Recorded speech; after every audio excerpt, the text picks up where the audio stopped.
Halo saudara, senang sekali saya Madani Sasmita kembali hadir menyapa Anda dengan sejumlah informasi teraktual, tajam, dan terpercaya. Selama 60 menit ke depan, saya akan menemani Anda dengan sejumlah berita yang sudah disiapkan tim redaksi, di antaranya. Pikap pengangkut LPG menabrak truk dari belakang di Jalan Tol Ngawi, pengemudi pikap tewas. Suami di Sumeneb aniaya istrinya hingga tewas karena korban terus-menerus minta pulang ke rumah orang tuanya. 5 kerangka manusia ditemukan tim arkeolog saat ekskavasi situs purbakala di Mojokerto.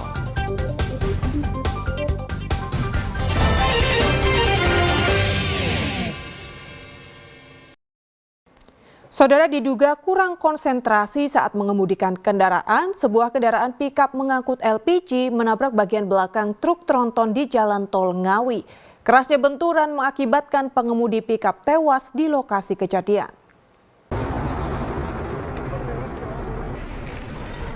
Video amatir merekam sesaat kecelakaan terjadi di Jalan Tol Ngawi, tepatnya di kilometer 564, Desa Pelanglor, Kecamatan Kedunggalar, Ngawi, Kamis pukul 12 siang.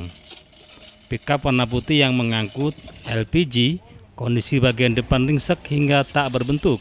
Sementara itu, kernet pikap panik melihat pengemudinya tewas tergeletak di bawah kabin. Korban tewas dan luka dibawa ke Rumah Sakit Umum Daerah Dr. Suroto Ngawi. Korban tewas adalah Ahmad Yunus, usia 62 tahun, warga desa Jatiskulon, Kecamatan Monokromo, Surabaya.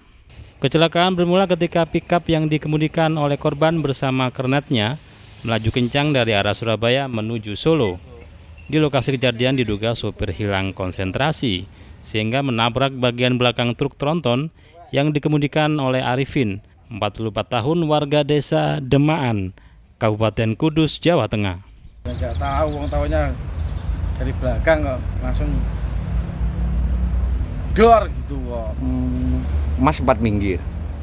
Ya saya kan jalan pelan-pelan terus tak lihat dari belakang terus langsung saya minggir langsung. Oh.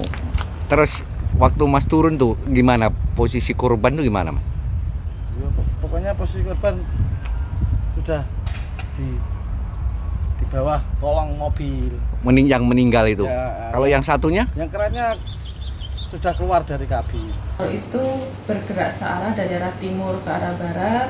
Yang di depan ada truk Isuzu Giga Tronton. Dari sisi belakang ada truk pickup Isuzu Giga Tronton. Korban berapa orang, Dan? Untuk korban MD 1 orang, untuk luka ringan 1 orang. Dugaan sementara dan makanya. Untuk dugaan sementara dari kelalaian dari pihak manusianya pengemudinya. Menghindari kemacetan, kedua kendaraan yang terlibat kecelakaan dievakuasi ke kantor unit Gakum Satlantas Polres Ngawi. Untuk mengetahui pasti penyebab kecelakaan, polisi masih memintai keterangan pengemudi truk tronton dan kernet pikap. Dirgo Suyono melaporkan dari Ngawi.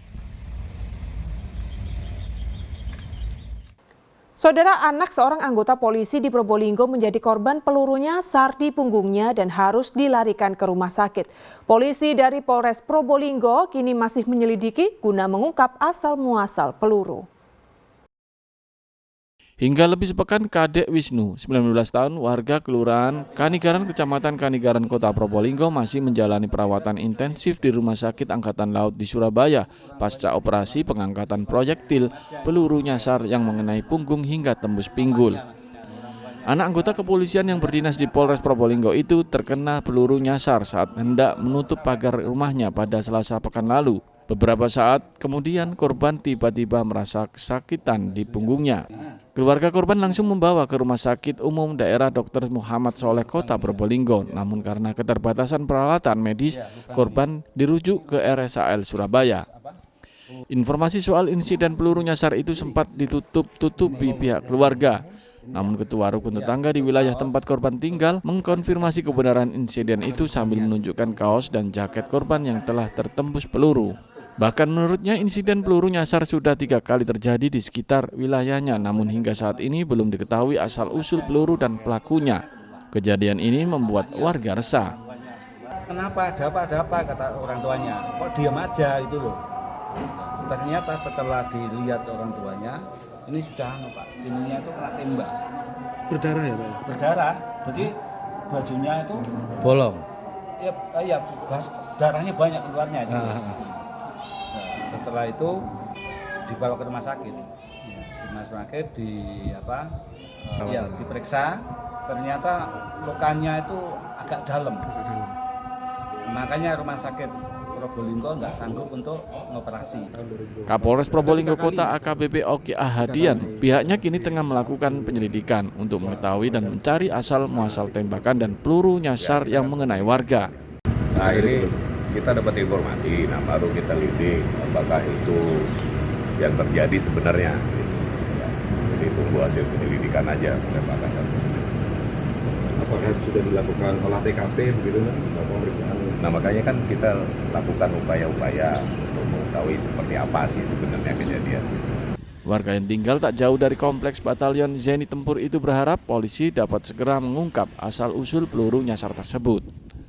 Dendi Arikofur melaporkan dari Probolinggo. Saudara, seorang pekerja bangunan tersengat aliran listrik di Magetan. Sempitnya daun jendela dan tingginya bangunan membuat petugas gabungan BPBD dan Damkar mengevakuasi korban menggunakan peralatan tali.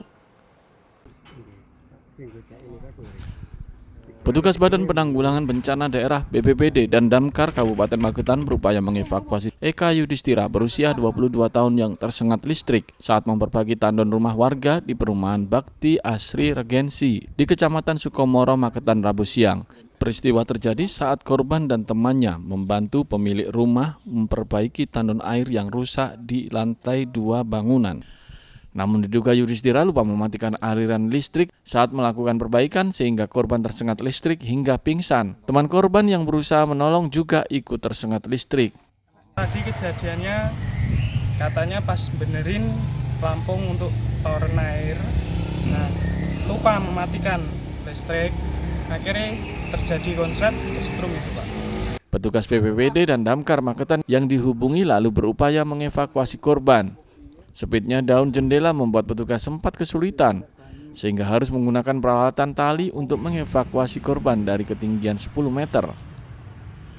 Akhirnya tadi kita melaksanakan evakuasinya dengan menggunakan tali untuk korban itu kita digendong sama personel, akhirnya bisa turun pelan-pelan sampai dengan di bawah seperti itu. Kini korban masih menjalani perawatan medis di RSUD Dr. Saidiman Magetan. Dirgo Siono melaporkan dari Magetan. Suami di Sumeneb aniaya istrinya hingga tewas karena korban terus-menerus minta pulang ke rumah orang tuanya. Informasi selengkapnya akan kami hadirkan usai jeda berikut ini.